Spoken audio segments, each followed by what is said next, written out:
Separation anxiety in dogs is a bitch. And, you know, the overly loving owner creates it. Unless you adopted a dog with separation anxiety, if your dog acquired it while you had it, you created it. That's how it is. It's always the overly loving owner, you know, worrying the dog. Oh, mommy's going to be back. Don't ever say goodbye or hello to your dog.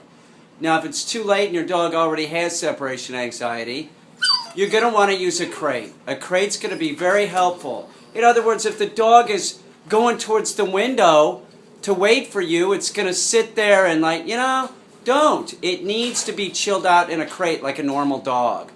Okay? So you use a crate. And if you're having problems with the dog, if the dog's flipping out in the crate, like when you leave anyway, and by the way, get your keys and stuff like that, and, you know, like all the routine that you would do before you would leave. You know, put your coat on, but don't go anywhere. You know, and if the dog starts acting up, correct it. You know, get it used to this and get it used to, like, you know, don't give it a lot of eye contact when you're leaving. Don't say anything to it. Ignore it. So just get it used to you're doing everything and you're ignoring it. Now, if you're having a real problem and the dog's like barking and stuff like that, here's a check cord. This is a long leash. And as you see, we're using my most hyperactive dog, Tonka, down there. He does not have separation anxiety.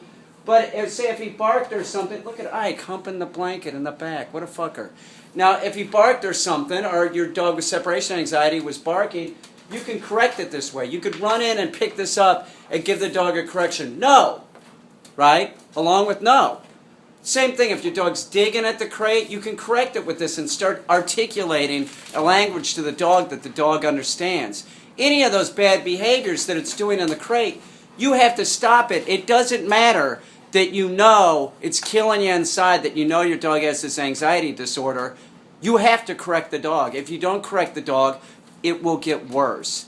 You have to use a crate. A crate is your number one tool for separation anxiety.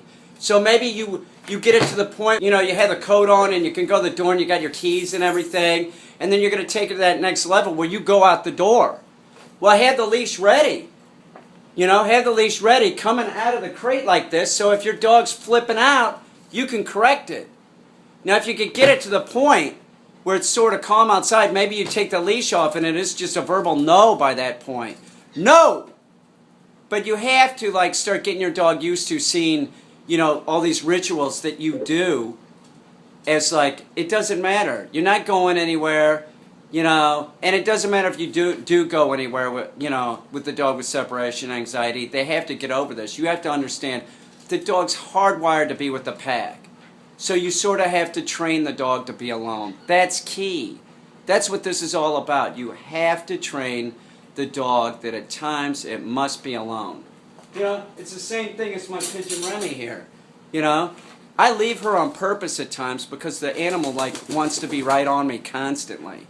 You have to learn to be alone, Remy. It's not feasible for me to take Remy everywhere I go. Do you understand? So the same is true with the dog. Try a leash, but you have to get over, you know, like the dog's fucked up. You know, oh, I feel bad for it. Don't feel bad for it. Don't get sucked in. That's key. The only way you can help the dog is keeping your shit together, your emotional health, because what you're seeing here, it really isn't like us. They're not like the anxiety disorder in the dog isn't really like a anxiety disorder in a human. They don't ponder thought. Do you understand? They don't have this like intellectual capability that we have. So one thing that you cannot do is rationalize the dog out of this. You can't say that's how they get fucked up. Actually, it's like you can't say, you know, oh, it'll be okay. That's really what causes this. That kind of shit. You're better off busting in the door. What the fuck are you doing? You know, and get the dog in a crate. Now, the other thing that's important, that since the crate is your number one tool with separation anxiety, you want to make sure that the dog understands the importance of the door. You don't ever want the dog running out. So if you take the door and you close it on the dog will start seeing it as like you control everything. So you don't let the dog out. You don't release him. Whoa. You don't release him And that way the dog understands that that's its place, and it's not something that it should try and get out of. That's a barrier that you control. Do you understand? So that's how we teach the dog that. And you would teach any dog this, not just the separation anxiety dog, but you want to make sure that the dog never runs out any door. That's key to having your dog healthy. So teach it that. Like maybe you set aside a few days just to work on this, making sure that the dog understands that you control the door, and just because the door's open, it can't get out, right? Start making the dog calmer. Exacerbate the calm in the dog.